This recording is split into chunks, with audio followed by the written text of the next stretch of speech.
Somewhere in the middle of the two extremes lies a world of open discourse. Probing the depths of the in-between. Welcome to Gray Matters Radio with your host, Michael Devine. Good Friday evening, everybody. Michael Devine here, Gray Matters Radio. Welcome to Gray Matters Radio, the show that operates somewhere in the world of the in-between. So what is this in-between that you ask? Well, unless you've been sleeping underneath a rock literally your whole life, we know they have these two things called political parties. And the show lives somewhere in the gray area in between both of them. It's a crazy idea, I know, but for me, I'm actually kind of colorblind, so I really couldn't identify a political party even if I really wanted to. So I figured, why not drag more people into the gray with me? So really, I'm not alone. So I am Michael Devine. I am your host, as always. And what qualifies me to guide you on this journey? Well, I'm a counselor. I am a counselor with a conscience. You know, I'm a man who's been tasked with saving the world one person, one family at a time. And a man who saw the world going down the drain from his therapist chair. And he decided to take his brand of therapy and apply it to the world. I had to solve everything. I had to fix everything. Besides, who better than a psychology person to understand the inner workings of the human mind, how to change people's opinions.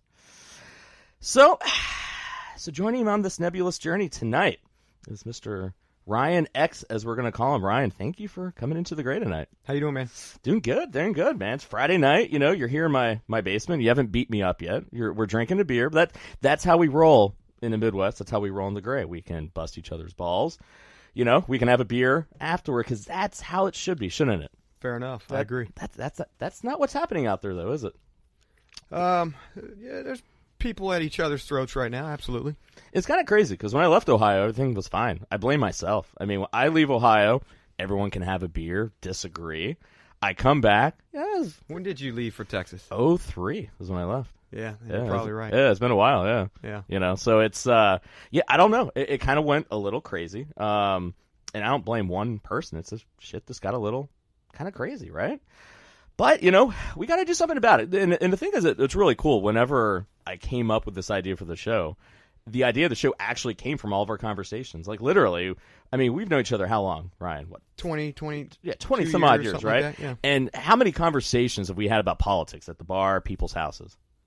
Probably their fair share. And what percentage of them have we really agreed on damn near anything? I don't think we've parted with the same ideas. No, we really haven't. I think we've come a lot more to the center the older we've gotten. I think you were even surprised because, you know, I was gone for so long. We started hanging out. You're like, wow, Mike D has actually some different kind of thoughts, doesn't he? I had you pinned a little differently. You did. You definitely had me pinned a little bit, you know, and so that's where it's kind of weird, you know, coming back, things being a little topsy-turvy, everyone arguing. I mean, we had people where, you know, I said this in my very first show, we had people where people slept with someone else's girlfriend, and yet somehow we were able to put that one to bed.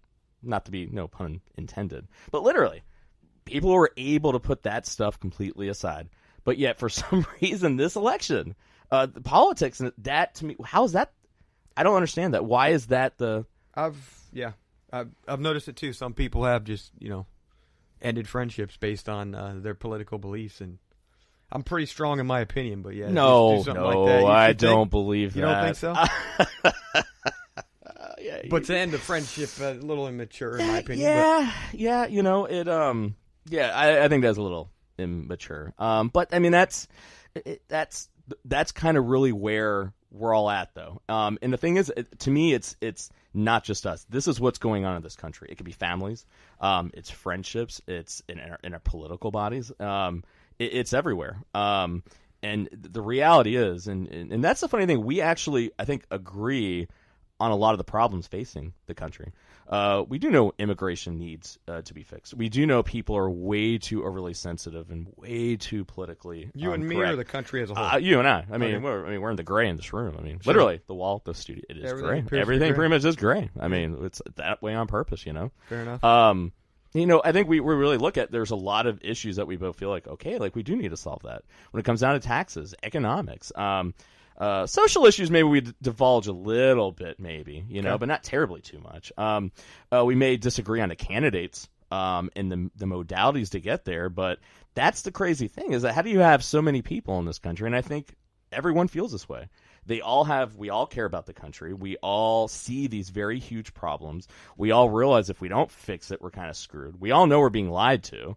But yet, for whatever reason, we're being treated as the enemy. And we're really not the enemy, are we? I mean, we're really not each other. We are not the enemy.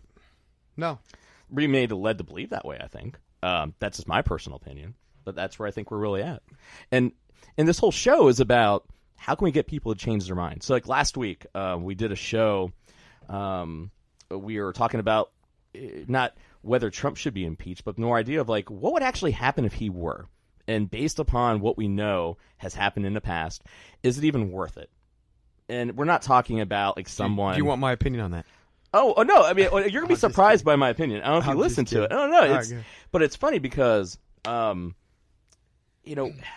do think impeachment has become a political tool, much the same way Ken Starr and everyone used a political tool on Clinton. Okay. I do think a lot of it is being used by Trump, and what I started changing my opinion on is that it is dangerous when one side is using a political tool, because who's to stop another party to do it? And next thing you know, it's like, how can we get anything done if we're just impeaching each other? Yeah, got it. Everything basically becomes like a giant entrapment, basically. Like, well, if you lie, it's disruption of justice, and now you're going to get impeached. It's like, all right, come on, we can't do that anymore. And so during the show, because I was like, well, if you did some Nixon stuff, maybe. But one of the questions I asked, his name is Ron. He was a retired Army vet, and I asked him, so when you talk about all the colonels, the generals you've talked to, when they have talked about, when you've asked them about what's going on in this country and the Russia thing, the Trump thing, has anyone actually ever said, no, we're really worried about this? From a national security perspective, we really worry that something is going on. They don't say that. You know what they say is their number one concern? No, the rhetoric in this country. They go, that is the number one threat to, they think, the republic, the mistrust in our branches of the government, the way the media has politicized things, the way politicians have politicized things, the rhetoric of everyone arguing with each other. Mm-hmm. They literally think that is the number one threat. You know, an interesting one, almost a side note, do you know what the Secretary of the Navy believes is the greatest threat to the naval national security? If you had a guess. I got no idea. Rising ocean levels from climate change. Okay, here we go. go. No, I'm saying that was. I'm not saying I'm an expert. I'm just saying he's Secretary of the Navy. Sure. It's just the irony that the things that we're arguing about, or at least the media is getting us to argue about, when we have like literally it's our military elected people, these people that are literally in the know are going, listen, this is really what we're worried about. That changed my mind literally during the show. And I go, you know what? I don't think it's worth it. Especially when I have military people all saying, we're not worried about that, we're worried about this. That's when I started going, you know what? They're not worried about it. Okay, maybe there is a lot more politicization to this, and that maybe this is a dangerous road to be walking down, especially considering how bad the effects can be of the economy, the retribution that's going to happen, how we look with foreign powers, the jockeying for power after that. And let's face it, Mike Pence is kind of, he's kind of, he beats the hell out of Tim Kaine. Yeah, I'll do. I mean, Tim Kaine's a weird. Whatever happened to him? Looking dude. He just kind of disappeared. He's no Dan Quayle. Had the creepy eyes. I know. He does have creepy eyes. You know. So we got to unfuck this country, Ryan. Okay. And so now, all right. So to be fair, okay. So Ryan and I have been friends for a very long time, and so Ron, we were talking about psychological warfare, basically, and. And through psychological warfare, we were kind of talking about how do you change people's opinions. Okay. And so, because the whole point of all of our shows that we're on, my show, Gray Matters, the show syndicated on, which is the Radical Center, okay. And even Dudes and Beer on HC Universal Network. Everything is about getting us to think, come to different conclusions so we can come together. But here's the problem. You and I talked about this before the air, is that, so you put a Republican down watching TV, months straight watching nothing but CNN. You know what's going to happen? The Republicans are going to be more pissed off. They're going to be more embattled into their decisions. You ever tried watching The View? Oh, God. No, I can't watch that. Yeah. It's rough. It's very, Joy Behar, or whatever her name is. And well, to me, The View is like trying to watch Fox and Friends in the morning for me. You think? I don't watch much of that. I can't stand them, man. No? Gosh, I just can't. I mean, I can't stand pretty much any of the mainstream media. Like, literally, like, I don't consider Fox News mainstream. Well, but... I mean, you're more of a conservative. That's your jam. But me, I hate them all. Breaking news. Oh, dude, I literally, I've been making myself like watch the news because I kind of have to and keep up on it. Mm-hmm. And I'll be driving home, so like on my Sirius, it's 114, 115, 116. It's CNN or it's Fox, CNN, MSNBC. You flip through them? Dude, I try. It's tough. So I'll hear one thing, I'm like, you got to be kidding me. I hear another one going, oh my God. And well, the thing is, like, I almost want to make I think we should do this once, do a drinking game about CNN with like how many minutes and how often they talk about Trump and Russia.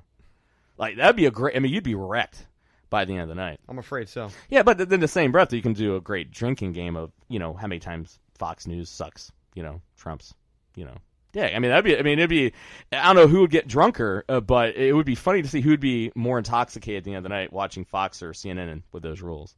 It's true. And MSNBC, I don't know, what's your opinion on MSNBC? Do you think they're even... I mean, obviously I'm smart enough not to turn it on, but... You think they're equal with CNN? Or I don't know much about it except for that morning show with that Joe and him and his wife, I think, have that Joe show and together. Mika, yeah.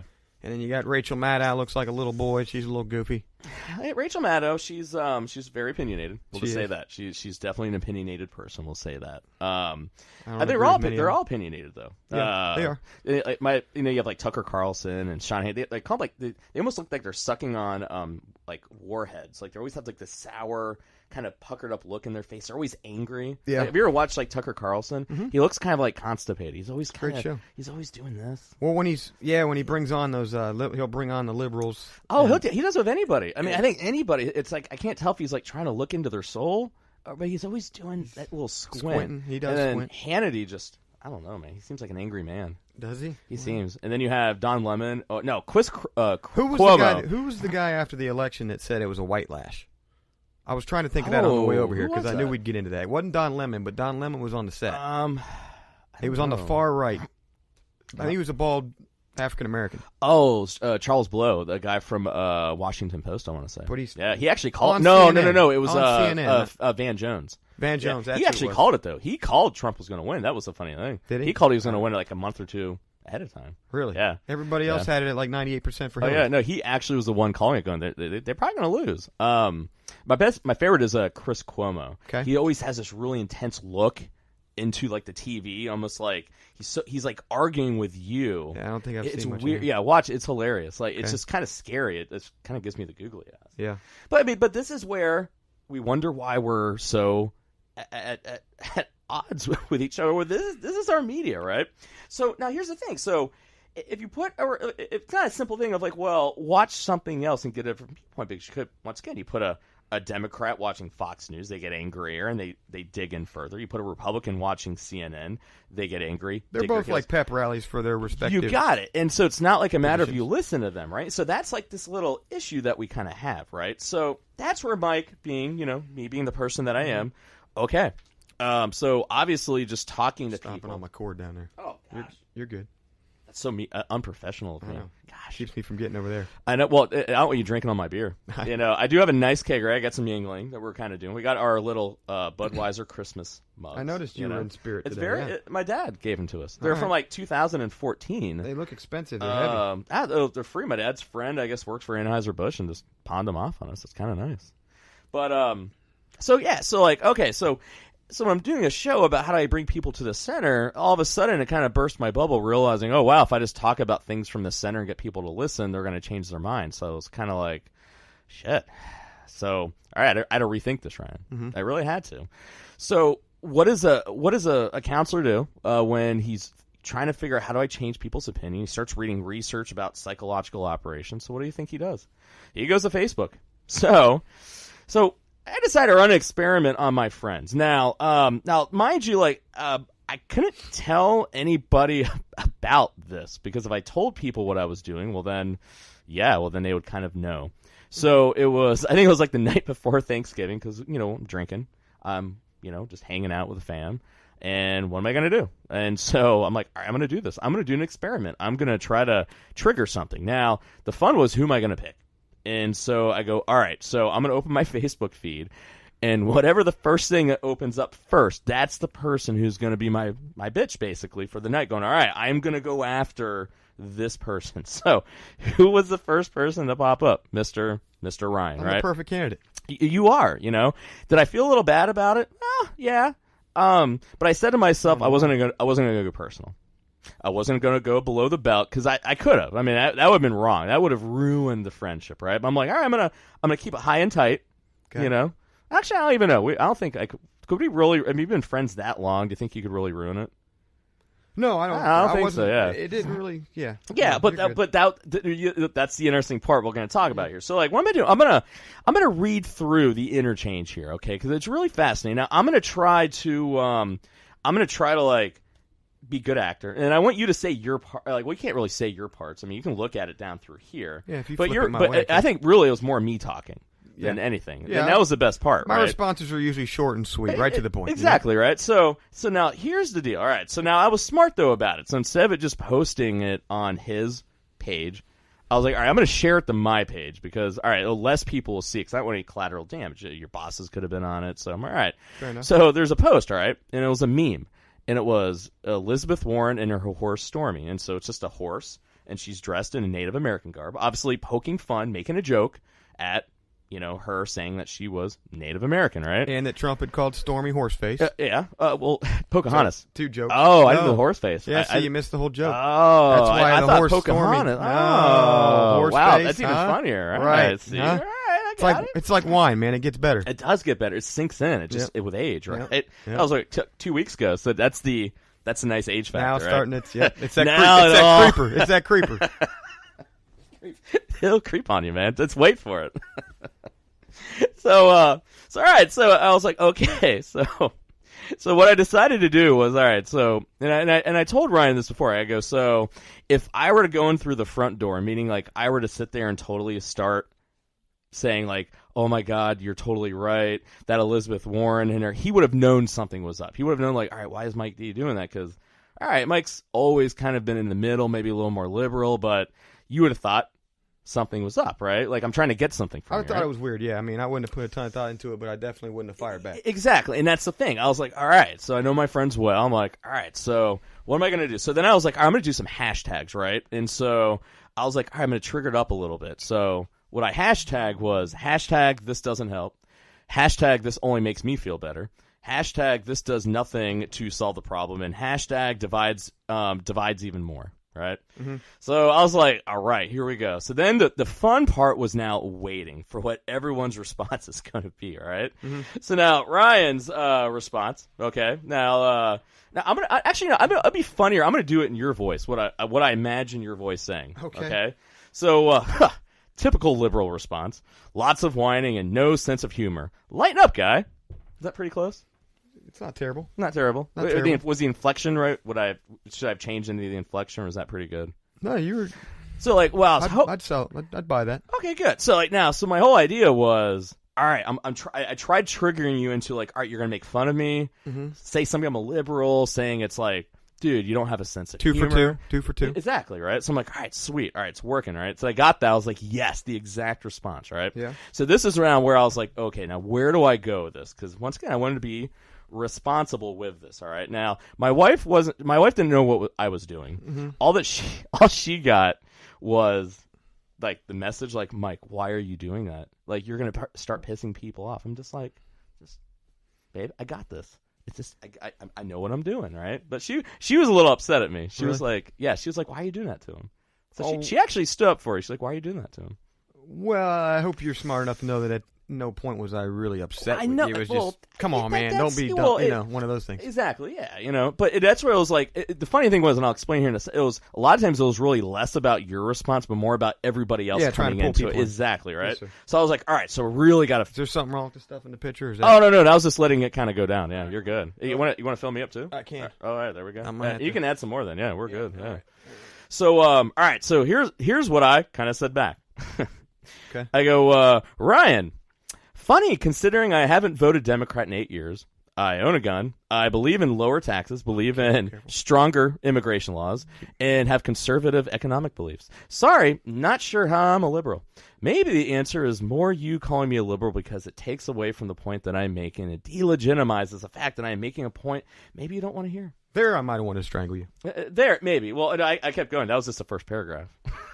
So then I go, let's see here. Oh, scroll down. Okay, so let's call people more names and see how that is working for the country.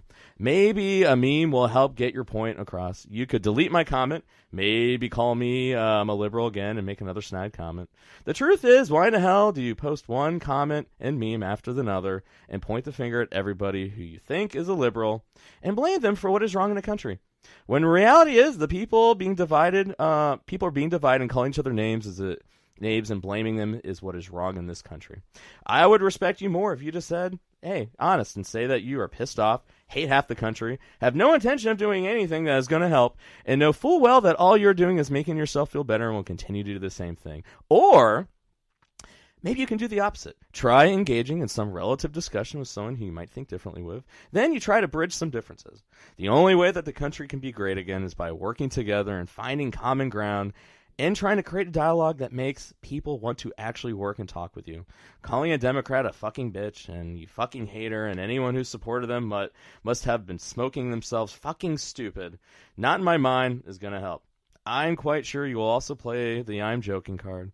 But just look at your Facebook feed. Every post you make is a meme and some comment about Democrats and liberals. Hell, every time we hang out, you make the same damn comment in person. So I imagine it's hard to argue that it's a joke. It's not a joke. This is how you feel. Just own it. So when you hear it again, like once again, fine wine, right? So obviously I was trying to trigger some things, but you know, when you hear that again, what goes through your noggin when you hear that? Well, mind you, kind of know. Honestly, I think I read the first part of it, and then it got so long that honestly, I think I was in the middle of watching a game or something, and I was like, I'm clearly not going to agree with him, so I'm out. That's problem number one. Okay. People don't read everything, right? Okay. So we went on for a while though. But we did. Well, usually you did on the post. Yeah. So usually people read one paragraph and then stop reading, and then react and not read anything else that anyone else has said, right? Because you noticed my tone, right?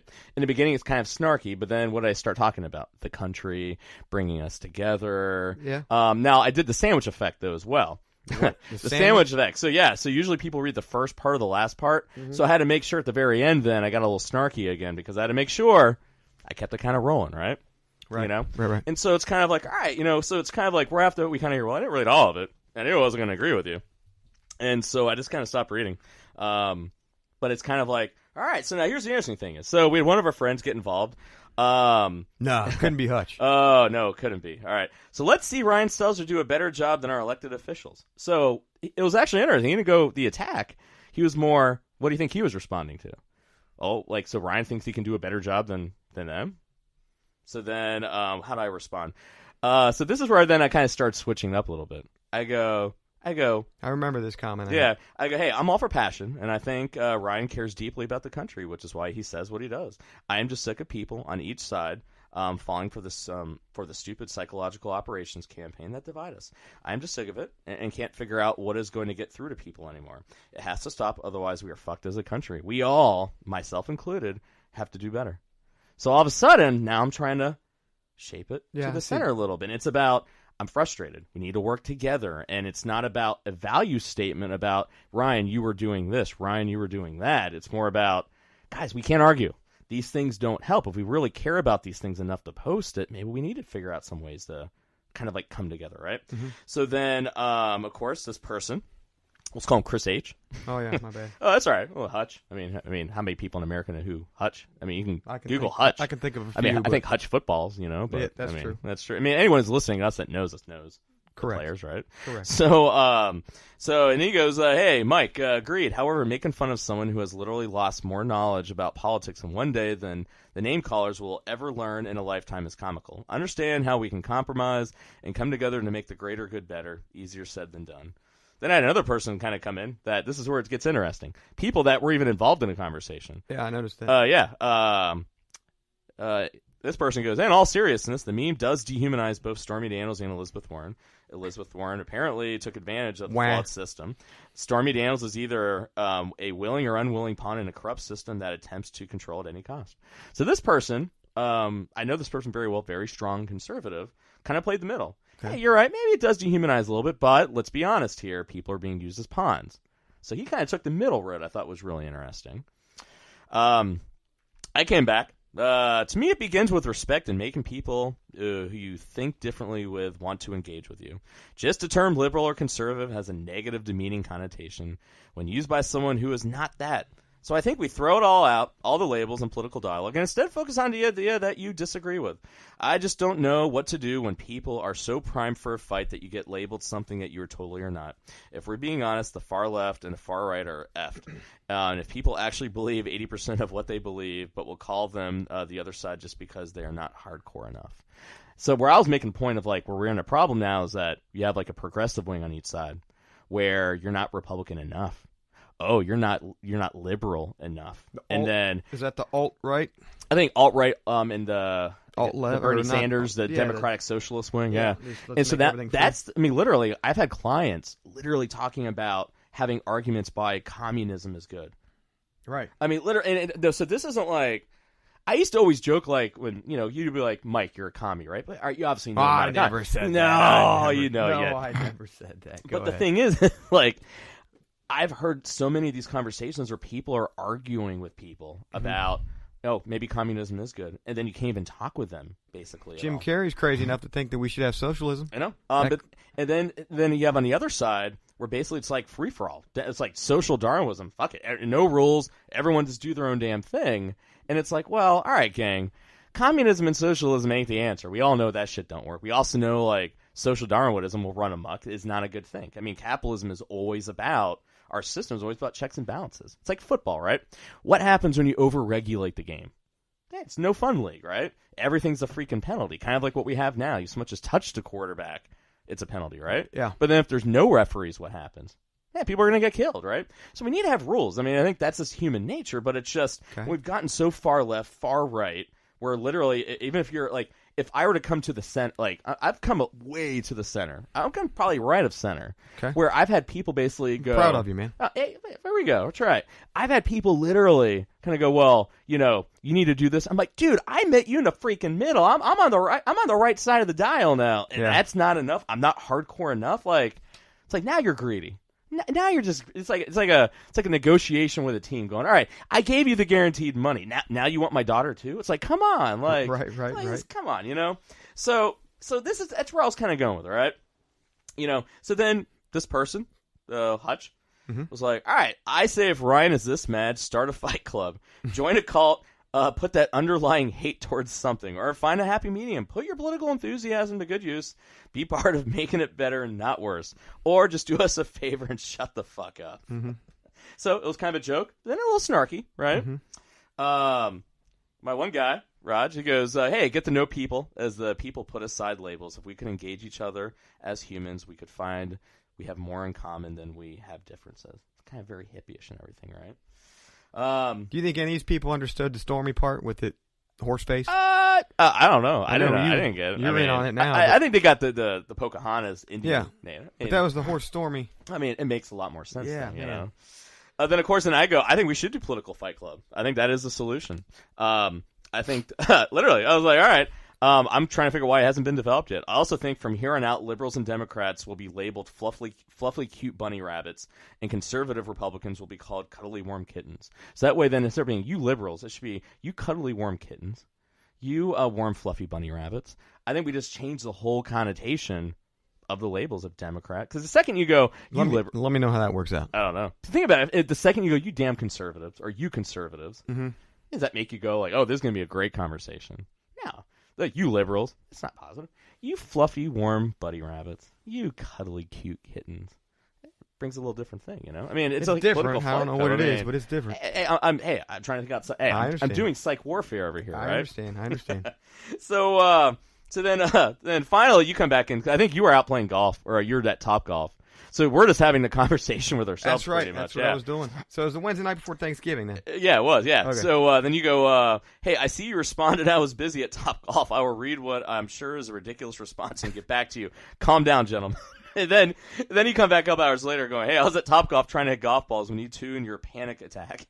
First off, I own it, Mike D. I do hate half the people in this country because they are unbearably retarded. Their willingness to open up our borders is just one of the main reasons I feel this way. Secondly, don't get your panties in a bunch, ladies. If my memes and political opinions offend you, then there is an unfriend button right there at your disposal. Have a good Thanksgiving, boys. Then I think then you said you two had your panic attack? Like question mark? I think you're really worried. No, I think I mistyped. I was correcting a typo. Yeah. I think if you look in there, there's a typo, correct. All right, so then this was like asterisk or something on there. Did I do oh like yeah, that? there was a little asterisk. All right, so then this is where then I kind of closed social up. media etiquette, my friend. Oh you know? gosh, Come on, I did it. So this is where I kind of then really closed it up. This is where I was like, no, this is where it was my attempt now to bring it to the center. I'm like, I got the emotions trigger. I got some people involved. All right, now can I bring it to the center? I don't know if I'm curious to get your honest thought after I read this. All right. Mm-hmm. So what I said, Ryan. But you do realize that it's not about being offended by your post. It's the fact that the very problem you listed, the open borders, is an issue that has to be fixed. But the support needed to pass actual real legislation needs bipartisan support and votes. When one side attacks the other, there stands no chance of anyone getting that support. And by proxy, these open borders you despise will remain open. That's my point. Everyone hating each other is what makes every issue you care about remain an issue. And by continuing with this vitriol, you are actually every bit of the problem as Democrats and liberals you despise. Unless you could present a plan where you realistically could believe where every seat in every House, Senate, White House is going to be occupied by conservatives. And not only conservatives, the brand of conservatives, like your brand of conservatives, since I consider myself more Republican now, theoretically speaking, and you can't have a discussion with me without throwing down the us versus them kind of rhetoric. So your plan actually had to account for this. Right, I got a little dicky with it, So I go, your plan actually had to account for getting out even moderate Republicans, because if you and I were congressmen, why would your comments even make me want to work with you and vice versa? If you do have a plan, I would love to hear about it, but I imagine it is going to be very difficult, and imagine the collateral damage the country would go through in that case would be the victory scenario, as I called it, with a purity cleansing of the party. Imagine the dollar amounts that would be spent on said program. Is that really a realistic scenario worth the collateral damage? Or just might it be easier for people to realize that the people who actually crafted our Constitution, who developed separation of powers, checks and balances, designed the system to make it almost impossible to do that scenario you might speak of, and actually want us to work together, compromise? Maybe your scholarly interpretation of the intentions of the Founding Fathers is different than mine. Would love to hear your interpretation of their intentions. The irony is that we need more secure borders. And while I do believe that there are many people in those caravans that need the help the system is being taken advantage of, we need to change the laws. You see, when Trump goes it alone, it gets tough because the way our Constitution works, Trump can try to be short-sighted and try to change the Founding Fathers' checks and balances and get your checks and balances, but the risk is that the total victory doesn't work when you get despised liberal president, Congress members in there, and then they try to operate unchecked power that Trump took away to create even more arcane, despised liberal laws that you fear is destroying the country. And while I was referring some of the nuclear options where, we don't need a super majority anymore. We can pass it with a simple vote, and it's like short-sighted because if you get a Democrat and a Democratic Congress, Senate, and a president, with that very check, then you kind of screw yourself, right? Sure. So I go, but if we are being realistic, one party will never have full control. And if we're going to have real immigration reform, we need both parties to work together, and each side trashing each other makes them unable to work with each other. So nothing gets done. Then our good friends in the campaigns who are reading and using AI to read our post and that read that we hate each other and that they want, they are willing to. They put up candidates that basically spout the same rhetoric because they know that they know that's what works. They know that's the way to stay in office, and then nothing gets done. You're more angry, rinse and repeat. But if we start a different dialogue here and stop with the memes, angry comments, have real dialogue, the same change their messaging, put up candidates that will work, compromise, real legislation gets introduced and passed, and then boom, the very immigration problem that we despise actually gets solved. If you have a better logic for the total victory and a party cleansing plan, I'd love to hear it. I'd love to hear your logic and why that is a better option worth the collateral damage. Happy Thanksgiving, the divided states of America. So you yes, went on there. Yeah, it was a long one, right? So the whole point, what I kind of brought it back down to, is that okay, like the only way we're gonna fix this is that we have to work together. We have to work together because each side right now, to me, is playing to win. They're playing like we're gonna get every single seat in the Senate, every single seat in the Congress, and that's never gonna happen. And if that's never gonna happen, why are we playing it that way? Because every issue that you guys that we care about never gets done, and so that's where I tried bringing it back down to. Tried bringing it back to the whole idea of we're all angry, we all care, these problems are huge, but we're being played. If we allow ourselves to get angry at each other, we allow ourselves to dehumanize each other, we allow ourselves to do all this, we'll never solve a damn thing. And we're allowing all of ourselves to be turned into the enemy. Me, you, everybody in this country hates each other. But the reality is that we don't. We all care. And we're being turned at each other when really, in fact, we need to be looking at our elected officials. They're the ones that are kind of playing us. And the thing is, when I mentioned the Psy-Op stuff, that's what our campaigns are doing. They know one side goes to these emotions. They know another side goes to another emotion. And they play us against each other because they know it gets them elected. They don't give a shit. They don't care that's causing all these problems. They don't care there's all this division and rhetoric. They don't. They care about getting elected. And we're allowing them to get away with it. And so we can't let them do that anymore. So that was the whole point of that, you know? So when you kind of hear it now, after the fact, what my kind of goal was, what do you think? Do you think there's some good points in there? Do you think that, okay, maybe each side is so playing into each other that maybe we do need to take a step back and try to figure out how we can talk to each other again? Both sides. No, I've always thought that that's obviously the only way things are going to get done. I mean, you get a House and a Senate that's one way, and the president, whether it's Democrat, Republican, whatever, they're just going to battle. I mean, look at the Kavanaugh thing. I mean, what's her name? I can't even think of her name now, and she was Blasey Ford. Yeah. So where'd she disappear to? Wherever she came from, pretty much. I mean, her, Stormy Daniels, it's just... Well, everyone's being used, it seems like. It's like if somebody has... The one thing I say, I don't know if I talked with you about this. I do think something happened, but I think the problem is, though, is that Pelosi and all them sat on it until the very last second, and then they used her like a freaking pawn. They waited until, like, okay, we can't beat the Republicans straight up on this. So the only chance we got is to drop some tabloid stuff 2 days before the hearing, and I think they lumped her into it. You know, but then the irony is that they were parading around saying they cared so much about women, believe the woman. And then now they don't even, you know, now that she can't be used to take Trump down. Where's she at? Yeah. Well, the funny thing is that, so you're trying to chastise a guy for doing something in high school, right? Who admitted, like, hey, you know what? I drank way too much. And, you know, I liked beer then, I like beer now. Yeah, but he's never done anything since then. But then you had Clinton, who had a history of doing it as an adult, but yet that's cool. That's the hypocrisy where I think, you know, and I imagine on your end going, it's so tough, Mike, to have empathy for these things when there's so much hypocrisy over here where it's not genuine. It's a pawn, and I'm not falling for it. You couldn't have said it better. Yeah, and then the problem is, I imagine, then, is that then... when people are using that, and how do you have a conversation with people that it's so all that hypocrisy, right? But then, you know, I think then a lot of people then on the liberal side, you know, I think this is more probably going back to Bush, because if you really look at it, it was really probably that first Bush election when things started getting really ugly, because like social media, 43 or 41, 43, okay. Where, you know, I mean, it started with McCain totally getting thrown underneath the bus in the primaries, and then Kerry getting swift voted, and then when Bush was in presidency, I mean, they just kind of went after him and making fun of his intelligence. I mean, really lowering the bar, I think. I think a lot of it kind of started then. I think a lot of liberals were angry at Republicans going, well, you're using that Bible, that conservative, you know, pulpit, but yet there's things you do in your private life that are totally hypocritical.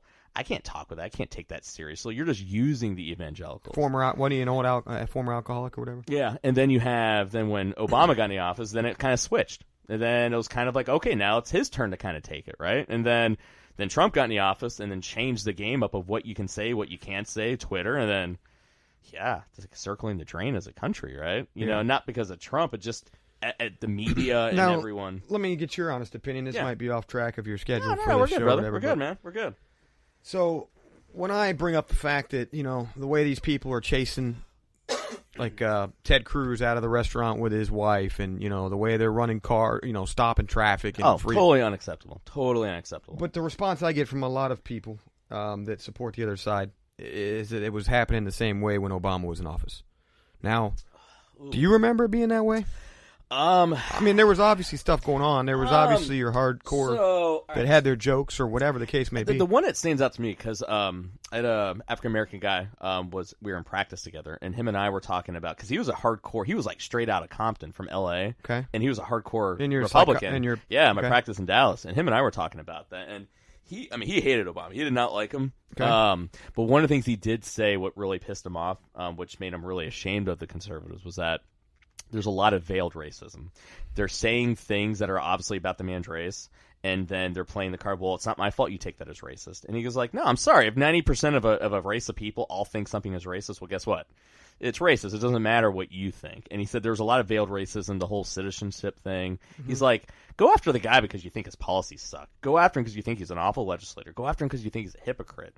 But this whole thing, because I think that's where it started getting ugly. It was kind of like that Republican revenge for calling George Bush, W. Bush, like an idiot. Mm-hmm. And then I think, and this is where we're at in politics, you ask people, well, and I think you just brought up a beautiful point, is that, well, they did that to us.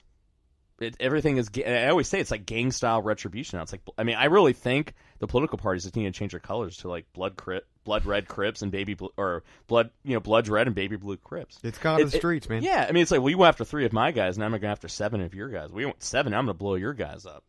And that's what's happening. And now we're so dehumanized. Now we're not even going, well, it's not that it's right or wrong. It's that, well, you drove me to it. Mm-hmm. I mean, what does it accomplish? Nothing. I mean, seriously, standing in front of traffic and blocking all of it, is that going to make someone want to listen? Mm-hmm. No. Only happens out west in the Sandal States for some reason. I mean, I don't know. Oregon, Washington, California, they're nuts. A lot out there. Well, I think I don't know if we saw it in Dallas. Because they've been smoking for 30 years. We saw it in Dallas a lot. They blocked the whole damn highway down there. Like literally, major highway. Yeah, shut it down. Scared the crap out of people. Everything in Texas except for Austin was conservative. No, dude. No. That was after the shootings that were down there. Oh, with the police. Yeah, that was actually scary. We literally, Jill and I, I'm not gonna lie, one of the big reasons that really made us, between Ebola.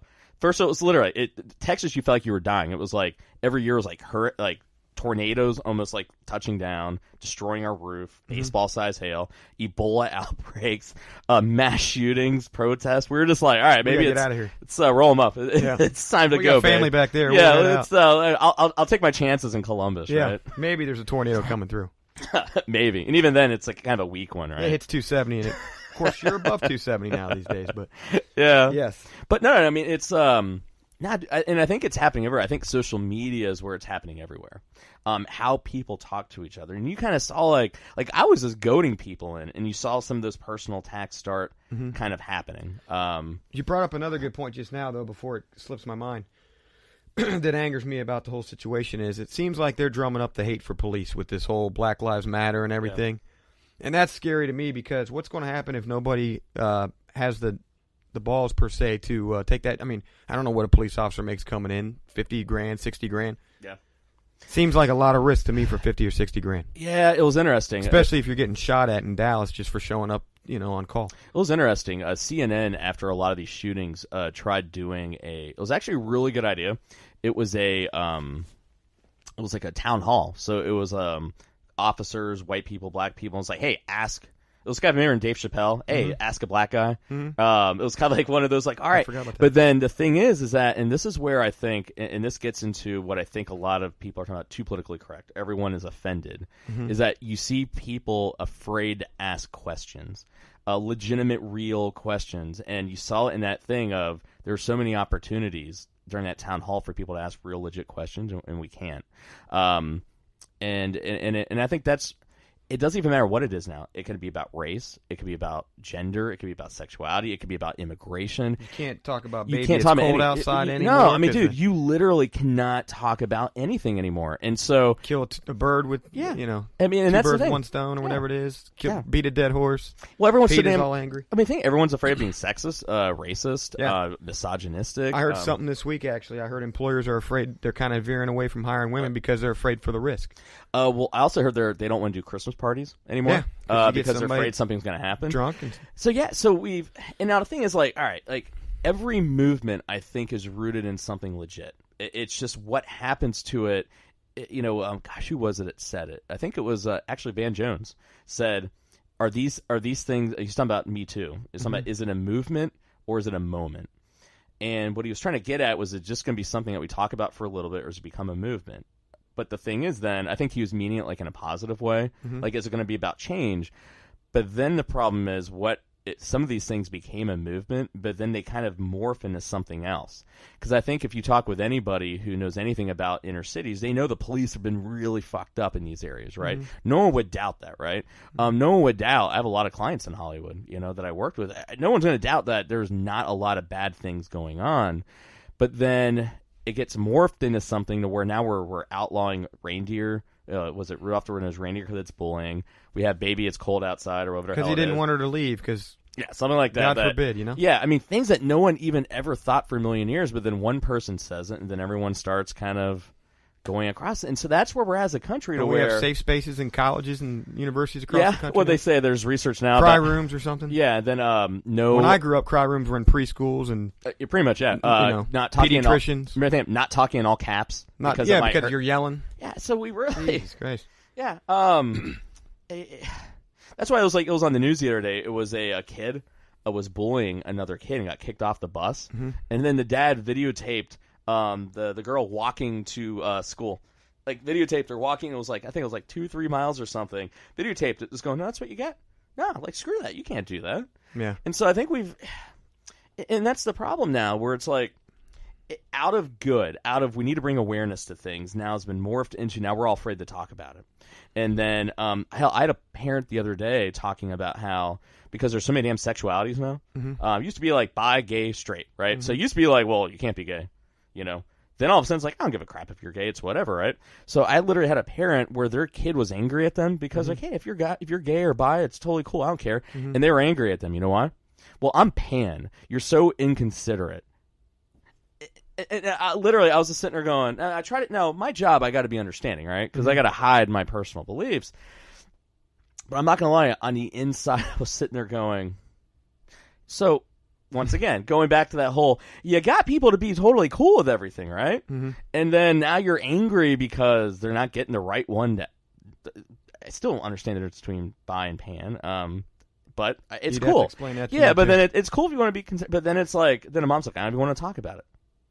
Think about it. How many people have we heard about anything? I don't even want to talk about it anymore. Mike, don't bring this up at the holidays.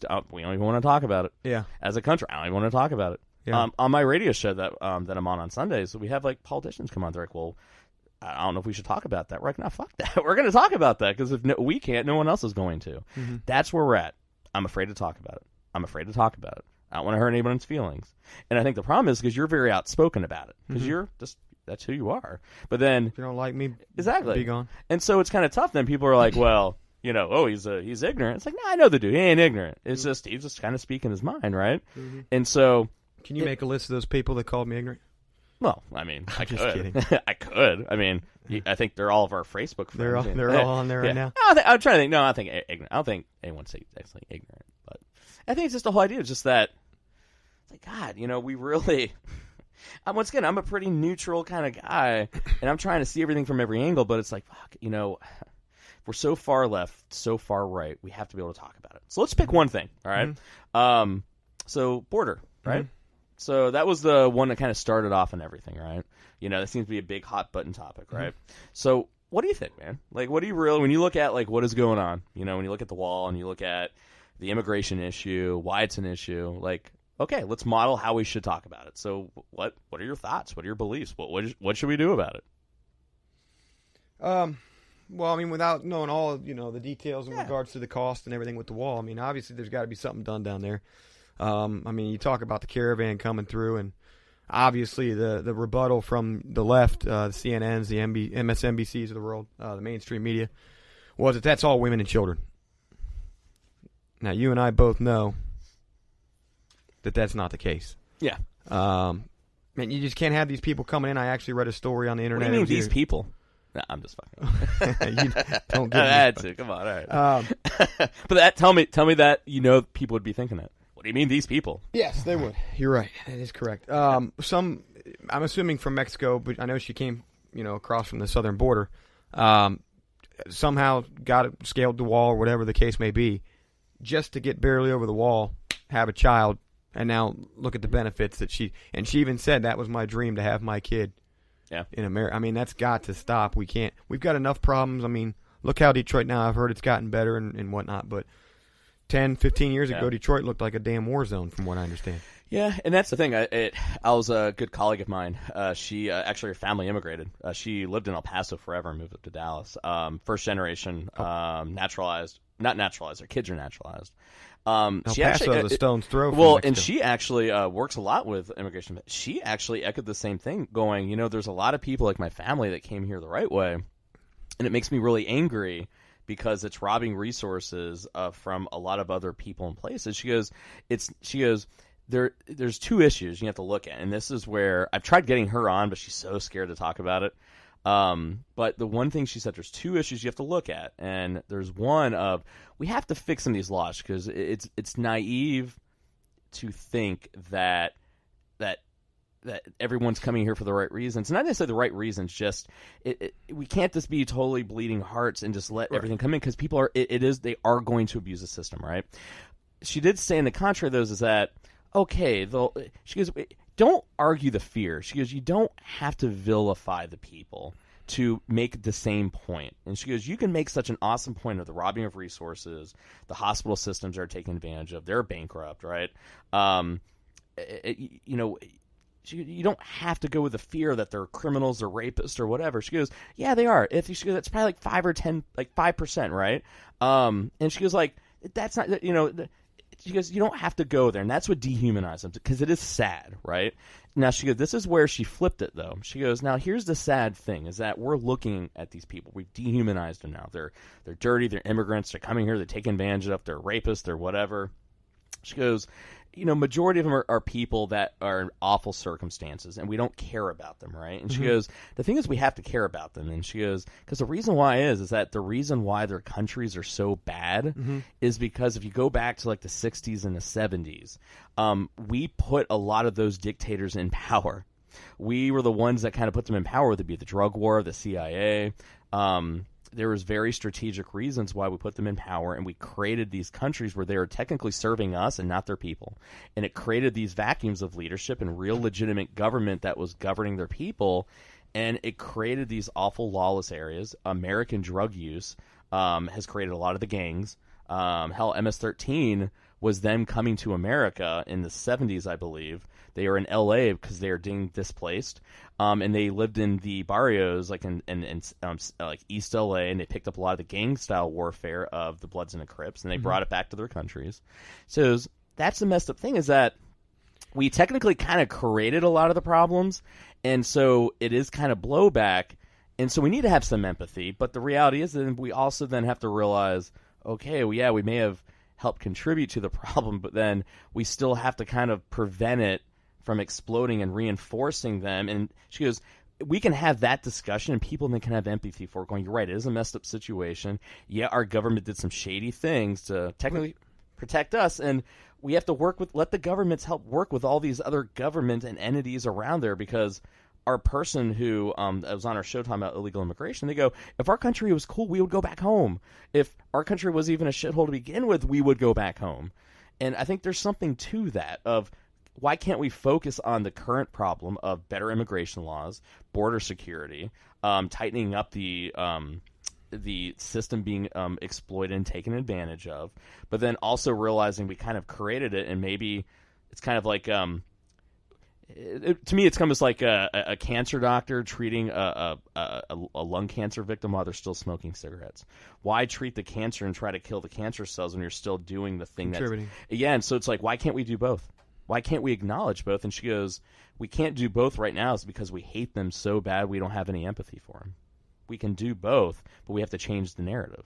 So I thought that was powerful from her perspective. What is your opinion on that?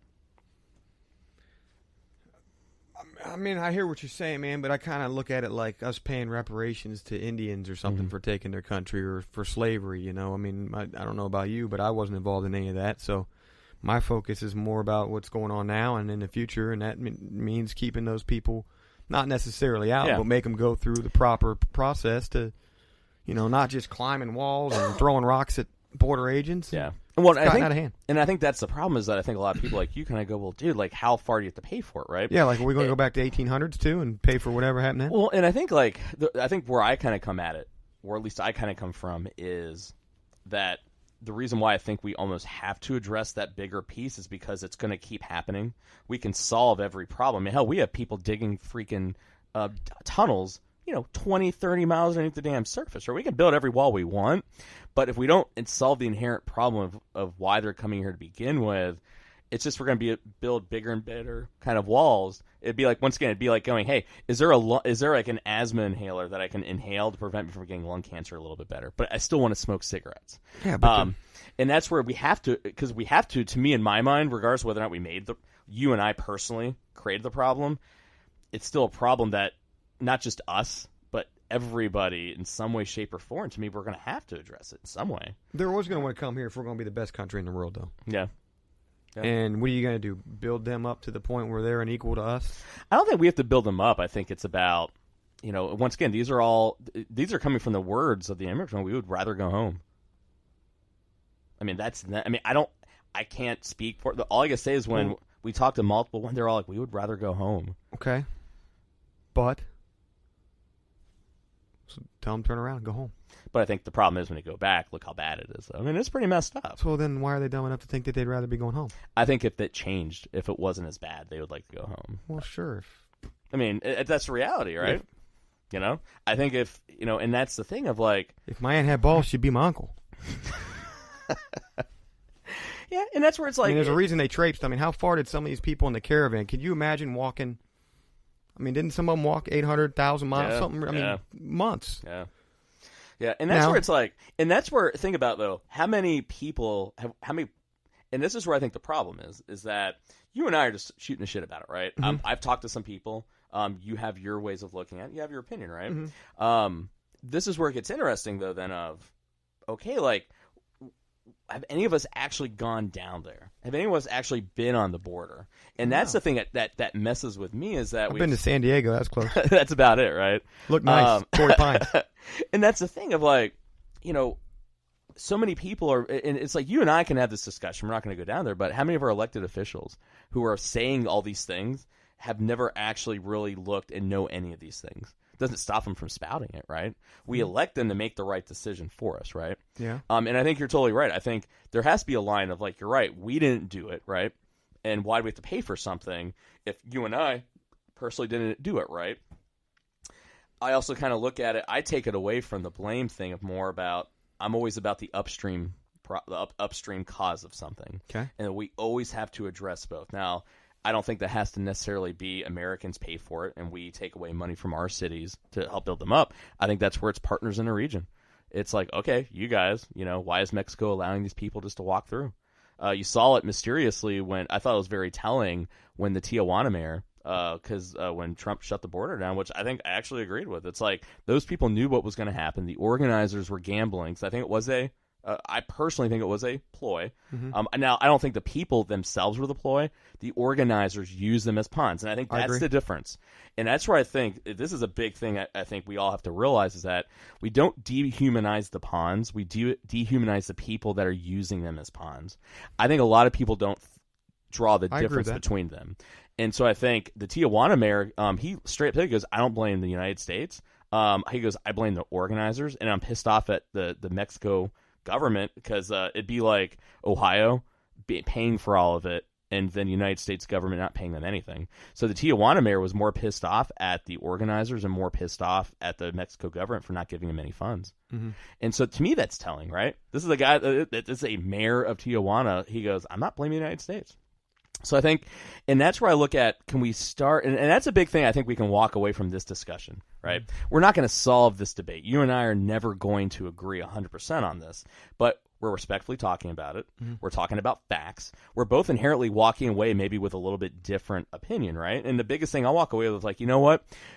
We shouldn't dehumanize the pawns. We should hold the people using the pawns necessary, and we can do both. And I think if think about it, as a country, we can do that. We can empathize with the people, the pawns, but not the people playing the pawns. Then I think, to me, that's a good middle ground. What do you think? It's a move in the right direction. But that's all it has to be. It's not about we have to come to this conclusion right now, this thing right now. It's about can we have some like, hey, I'm cool with that. And imagine if in Congress right now, you and I were a Democrat, Republican, going, all right, you know what? We'll come back to this tomorrow, but we can at least agree upon that. We had a respectful conversation, and to where I'm cool with coming back and talking about it. We can agree upon that. Let's come back to it. That's compromise. That's what our elected officials should be doing. And that's where I look at that's a start. This is how the model should be. Hallelujah. That's it right there. You don't even need to do psychological warfare. There you go. Well, I still think we need to, but, in a good way, right? Right.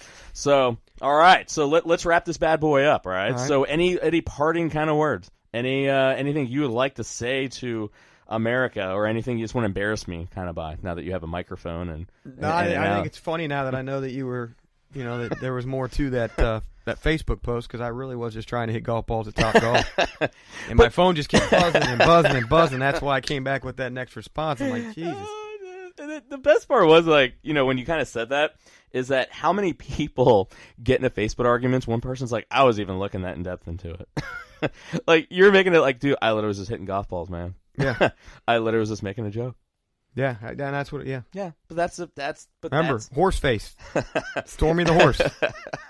But that's why I wanted to do this. That's why I wanted to bring you on and kind of go, listen, let's take the Facebook comment, Facebook discussion. Let's actually bring it into the gray. Let's bring it into the real life, There you go. So, all right, on that note, it's Friday night. Let's get the hell out of here, right? Yeah. All right. So, I want to thank Ryan for coming in here, man, drinking some beers with me and having a conversation, being a good sport, right? Absolutely. Being part of the solution. And we agreed upon one thing.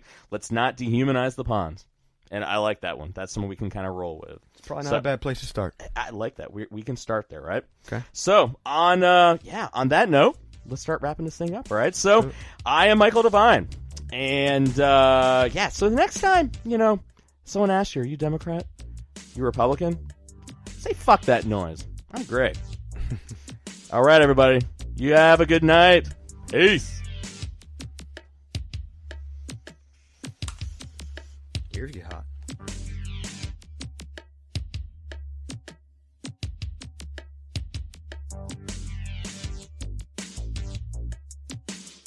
Thank you for listening to this episode of Gray Matters Radio with Michael Devine.